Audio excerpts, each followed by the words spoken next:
Hey YouTube, Jacob Boyd back at you with another video. Sorry for the delay on this, guys. I know I told some of you. Shout out to Good Yuck.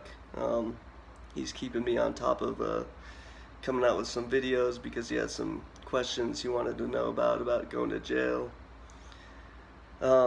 So anyway, it's been a roller coaster ride. In one of the videos I posted, I said that I wasn't going to jail. What ended up happening was they put me in an inmate-outmate program, which means I do some time in jail, and then I do some times in like an extensive probation treatment classes and all sorts of stuff where I think I explained in my last video, I got to scram up to 3 UAs a week, 2 therapy classes a week, just a lot of work. And I live 2 hours away from Golden, Colorado, so it was really time constraining, and that's a big reason as to why I haven't been able to come out here and make a video. I've just been busy doing that and busy taking care of work. Anyway, so when I first went to court and they sentenced me to the inmate-outmate thing, I thought I was going to jail for 60 days. So right before I went to jail, I started smoking a lot of weed because I thought I was good to go. I thought I was going to be in jail for a 60-day minimum sentence, and there were going to be no repercussions for getting high. Unfortunately, when they sentenced me, that day they took me into jail and released me the next day and sent me straight to the inmate-outmate office, where they drug tested me and put a scram unit on.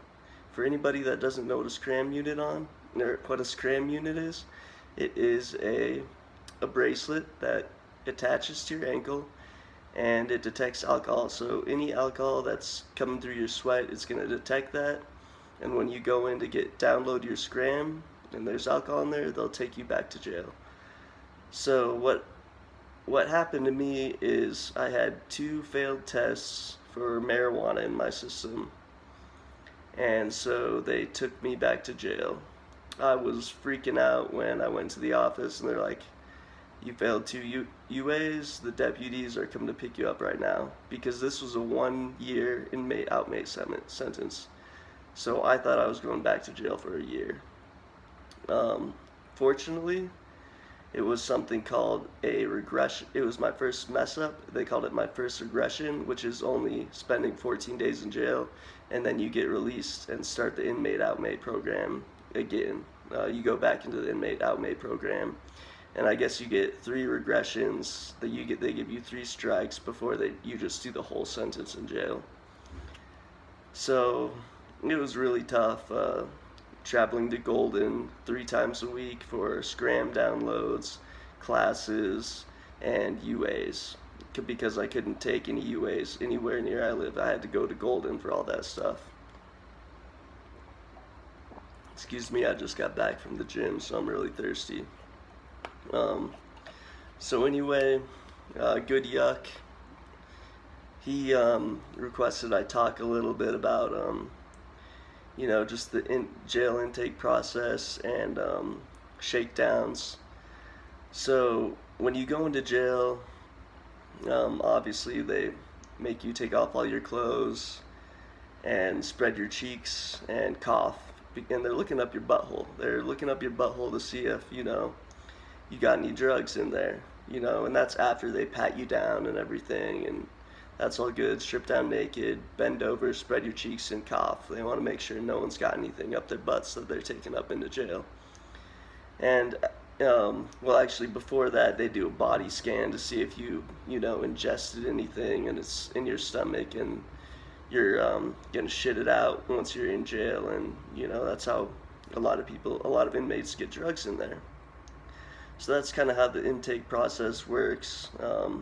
From when you're taken in to when you're actually put into a pod, it takes anywhere from half a day for me to a full day. I've been in there all day in some cases. When I went to jail in Larimer County, it took all day for them to book me into a classifications pod. And once you get into that classifications pod, you spend anywhere from a week to 2 weeks. It just really depends on how full the jail is, where you're, what kind of charges you did, and what pod they need to classify you in, because there's minimum, medium, and maximum security pods. I, so I sat. Alright, so smoked the weed, failed the test, they sent me back in 14 days till I gotta get out and go back on the inmate outmate program. Um, it was a wild time in there this time. Probably the most wild time I've ever been in jail, even though it was 14 days. Like, a lot of shit went down. Um, in Jefferson County, they bring a lot of felons in there that are in prison, and they're coming there to go to court or get transferred somewhere else. And so those motherfuckers, they don't fuck around. While I was in there, some people were smuggling Suboxones and some other upper drug. I don't know what it was called. I've never heard of it before, but all the people in the classifications pod were getting high. And these two guys, we were in caves while we were in there. And caves are pretty much like 10 bunks per cave, and there were 8 caves in each pod, so about 80 inmates in this pod. And my pod had a bunch of drug addicts in it, and so they were all getting the drugs from the other people. And the way they do it is they call people on the outside to send, it's some sort of telephone system where you can send people money in jail, put it on their books. And so people would call their people on the outside, put money on the people that had the drugs as books, and then get the drugs. So this one dude, heroin addict, he thought it would be a good idea to steal some Suboxone from another one of the inmates. And some of those Suboxones that the guy had were supposed to be going to one of the convicted felons that was just in there waiting to go to court for another assault charge and then go back to prison. So he found out that dude, that drug addict, took the Suboxones, and he beat the fuck out of him. He was a big dude, big Nebraska cowboy. I wouldn't want to mess with him, but it was a good little fight. He beat him down pretty bad, and the unfortunate thing for the dude that got beat up is he's looking like he's going to prison too.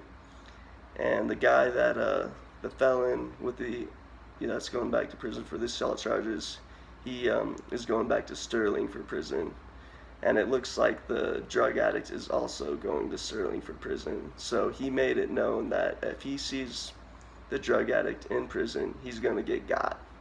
They're going to split his wig, and he might get killed, he might not, if he can pay off the debt somehow. But he's got a big debt, and from what I've heard, if you go to prison, the last thing you want is to have a drug debt, because you're going to get got. They're going to check you in. They're going to check you out real quick, and you're either going to get seriously injured, stabbed, or, worst case scenario, killed. So anyway, I saw that go down. Lots of drugs in there. Other than that, it was just like jail for the most part. We were hanging out. They had a rec room where we played basketball a lot. I wasn't allowed to work and get good time since I was only in there 14 days and I was on the inmate outmate program, so they wouldn't let me work or get any good time, so I had to do the full 14 days. And I'll tell you what, yeah, it sounds like some people just want to, lay around in jail and not do anything, but that can just be so boring. Jefferson County Jail has no good books that you can read. I read 3 books. One was really good, and I read it in a day. It was just a great book, but other than that, the books are trash, and that's about the only other thing you can do other than watch the occasional sports game that's on. I was in there my 14 days during the Super Bowl, so we did get to watch the Super Bowl in there. That was fun. That was lit. Unfortunately, they put us on lockdown during the halftime show, so I didn't get to see the Beyonce and there's Beyonce, no, Jennifer Lopez and Shakira, which I heard was really, really sexy. So I kind of bummed I missed that, but at least I got to see some of the game. Um, Great game. It was a really great game. I wish I wasn't in jail. I probably would have had an amazing time. On the outside, I didn't care who won. I was rooting for the 49ers just because I'm a Denver Broncos fan, and Broncos country does not like the Kansas City Chiefs. Fuck the Chiefs. I do like Mahomes. I think he's a good guy. He's a good quarterback. He's definitely going somewhere, and I'm happy for him and Andy Reid that they got their ring. Anyway, let's talk about the Shakedown. This was the first time I've been in jail for a shakedown. I was in jail for 30 days in Larimer County over the summer, and there were no shakedowns. I didn't see any drugs going around. Nothing really sketchy you would expect in jail. It was they had that jail on lock pretty good, or I just didn't talk to the right people, and wasn't in the know, because I'm sure there were drugs in there. There's drugs in every jail. You just got to find them and have the right connection, whether it's the correctional officers bringing them in or inmates, somehow sneaking them in. So one night, the reason they did this shakedown is, I don't know. I guess they figured out these people were tattooing themselves. These younger guys in their lower 20s. They were popping the sockets to make soot, and how they do like prison and jail tats is one of the ways is to make soot and get in like a staple or some sort of sharp thing, and they dip it in the soot, and you just poke it in and do whatever design you're gonna do. And I'm not gonna lie, those jail tattoos look like shit. It's probably better to get tattoos in prison if you're gonna get them, because those guys have been in there so long that they'll look professional, and they're not doing it with a staple and poking you with a staple. They got legit tattoo guns in there. So one night we would lock down at can't remember if it was 10 or 11. I think like lights out was 11 o'clock, and so they leave the lights on till like 11 o'clock, and if everyone's in their caves being quiet, they'll turn off the lights, and then everybody slowly goes to bed. Even though it's a pod with no cells, there's people roaming the pods. A lot of the inmates will gamble all night, and some COs are cool with it. Other ones will shut it down real quick, and they'll keep the lights on if everyone's being loud, which pisses a lot of people off because everyone's just most people are trying to sleep. Not everyone in there has commissary items to gamble with, so it's kind of annoying for these people to be up all night being loud gambling, and because of that the lights are on, so it makes it hard to sleep. Anyway, most nights probably like fall asleep around like midnight, 1 o'clock, just because they got to do roll calls at like I don't even know, 10 o'clock, right before you go to bed. And so it takes a little while after that to fall asleep because people are talking and everyone's winding down. So we all winded down. It was about 1:30 or 2 in the morning. Lights flip on. And they say, everybody out of your bunks right now. To be honest, they did not do a good job. There was 2 levels to the pod, people on the lower level and the upper level. What they did to do the shakedown was move everyone from the lower tier out into a different hallway, and everyone from the top tier into a little room. I was on the top tier, so I was in a little room, and you basically just sit in there while they search through all the little caves, looking for drugs, looking for any sort of something you're not supposed to have, tattoo shit. And they ended up finding the tattoo shit that those kids were giving themselves their tattoos with. And the way they figured out people were tattooing, um, one of the I was in a workers pod, which is a low security pod. There's lockdown a couple times a day for an hour, and then at night. But compared to medium security, where you get out probably for, I don't know, half of the day, and then maximum security where you're only out of your cell for 1 hour a day. Um, the worker pod is the one you want to be in. It's pretty much for non-violent criminals, and they trust you to go to the kitchen. Most of the jobs were people going to the kitchen and working in the kitchen. Because you're non-violent, they trust you to leave the pods and not hurt anybody. So they separate us from our rooms, tear everything apart. We get once they find the tattoo stuff, and once they figure out who had the tattoo stuff, they take them away, probably to another room to like interrogate them and say, who's all involved in this, da da da da da. And then they finally let us back up into the pod, and the pods are a mess. Like, they rip your bedding apart, they just tear up everything, and then we got to go back up and put it all together. So after the shakedown, you don't really go to bed till like 3-4 o'clock, and then come 5 o'clock was breakfast time. You wake up, you have breakfast. An hour after that, another roll call. So the shakedowns are stupid as fuck, but they do them because the night crew correctional officers have nothing else to do, and that's just their entertainment for the night. So I understand why they do that. I mean, I'd never be a correctional officer, but if I was, yeah, I'd be looking forward to the shakedowns. It's probably entertaining for them, and it pisses all of us off, and they like that.